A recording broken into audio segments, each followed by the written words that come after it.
시청자 여러분 안녕하십니까? NWS 방송 아나운서 정현수입니다. 오늘의 주요 뉴스입니다.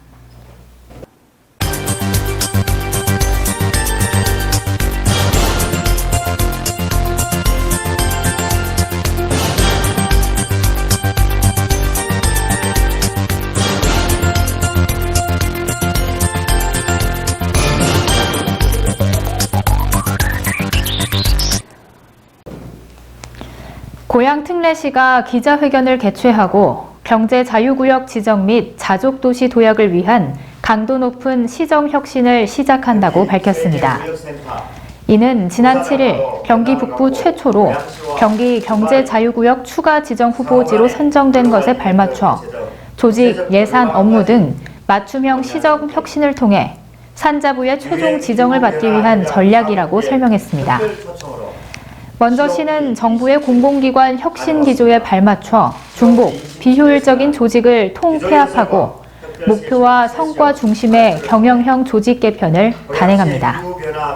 또한 관행적으로 편성하던 불효불급한 예산을 과감히 삭감하고 시민들에게 꼭 필요한 예산을 우선 편성하기 위해 공모사업 확장과 민간 투자사업 활성화로 신규 재원을 적극 확보할 계획입니다.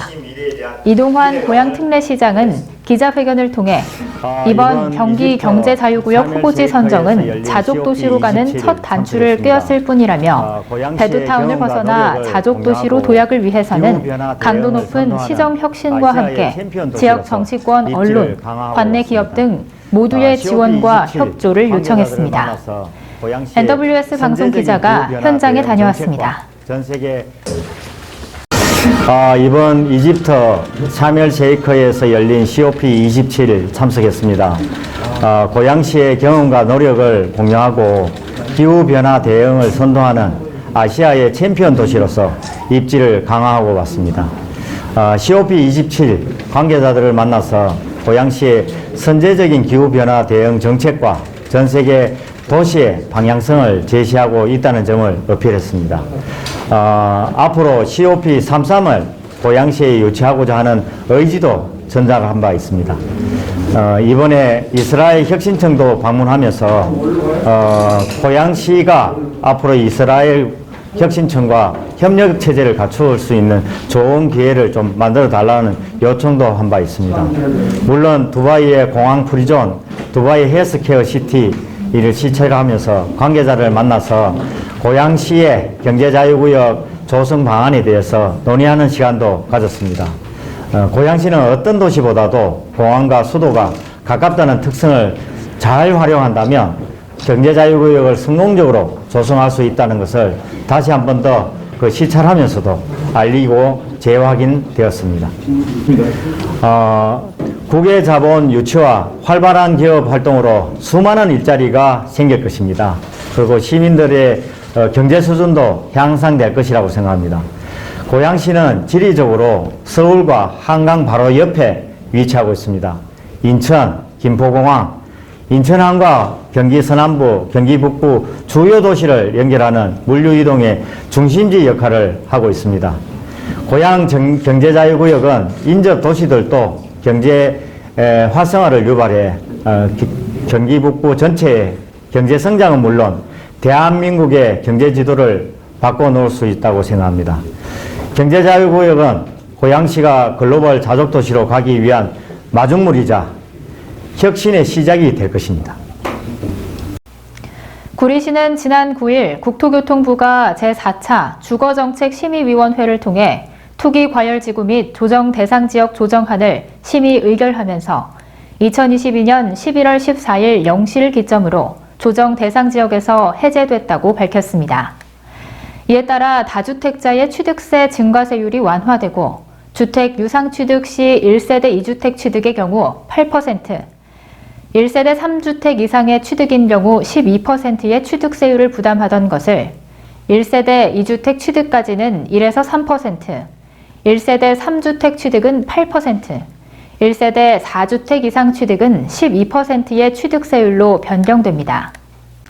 무상취득의 경우 종전, 조정대상 지역 내 시가 표준액 3억 원 이상 주택에 대해 12%의 증가세율을 적용했지만 시가 조정 대상 지역에서 해제되면서 증가세율 규정을 적용하지 않게 됩니다.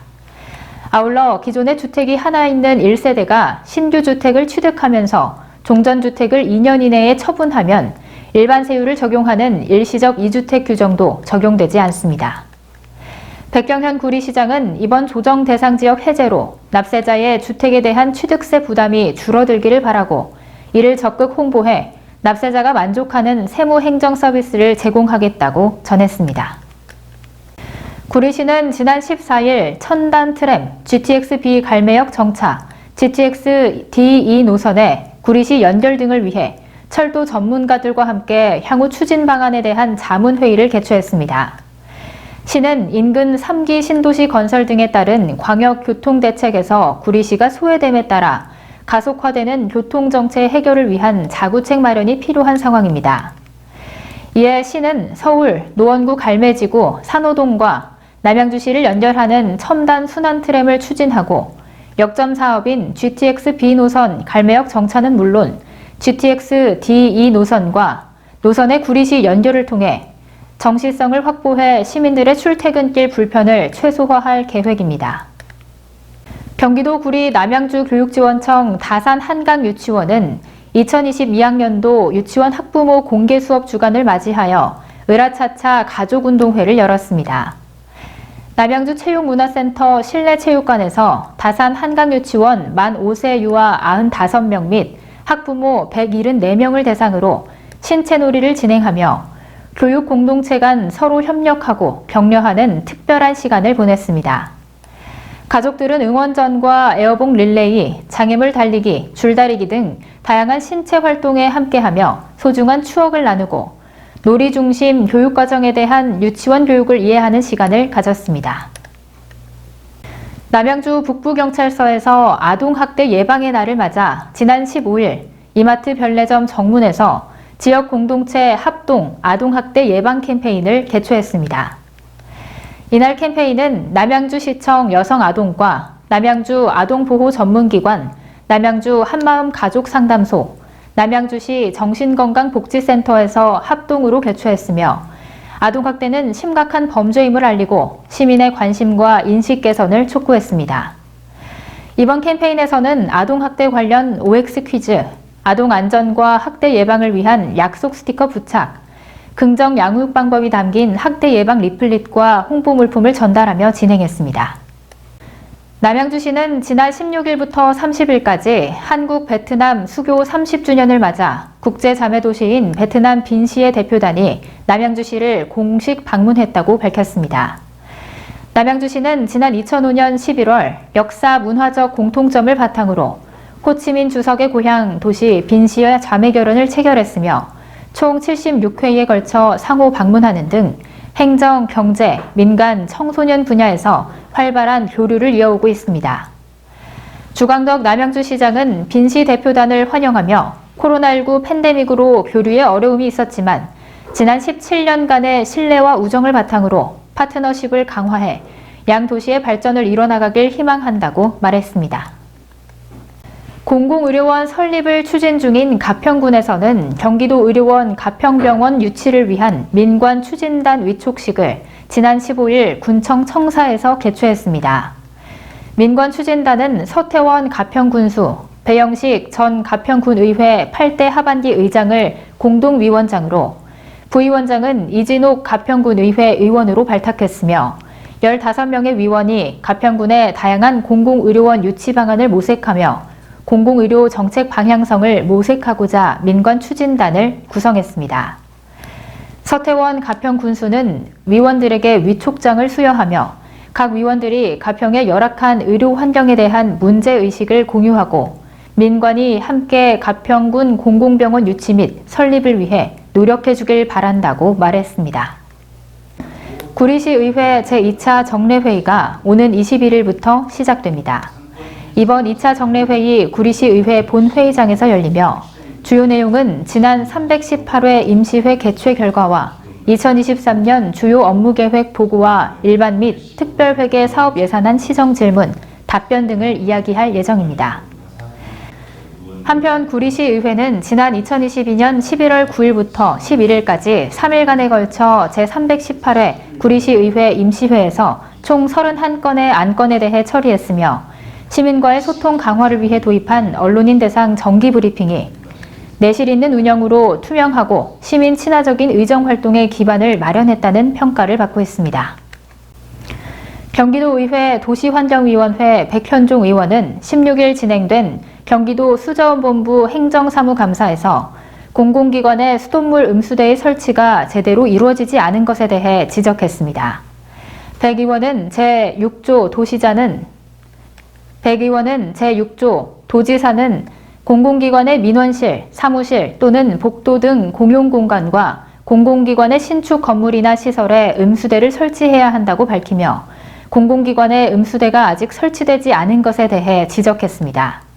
또한 음수대 설치에 관한 조례가 제정된 지 7년이 넘었으며 수돗물 음수대 설치는 강제 규정이지만 도에서 신경을 쓰지 못한 것 같다며 음수대 설치를 확대해 경기도를 대표하는 수돗물 브랜드를 만들 수 있도록 노력해달라고 주문했습니다. 남양주시는 지난 15일 2022년도 장애 영유아 보육교사 신규 양성과정 수료식을 개최했습니다. 올해 장애 영유아를 위한 보육교사 신규 양성과정은 지난 7월 개강해 15주 과정으로 진행됐으며 20명이 교육을 이수해 지난 2019년 이후 총 91명의 남양주시 보육교사가 장애 영유아 보육교사 자격을 취득하게 되었습니다. 장애 영유아 보육교사 교육은 지난 2019년 경기도형 정책마켓에서 우수 정책으로 선정된 것에 이어 2020년부터는 도비를 지원받아 운영되고 있으며 신규 인력 양성과 전문성 강화의 2개 과정으로 진행됩니다.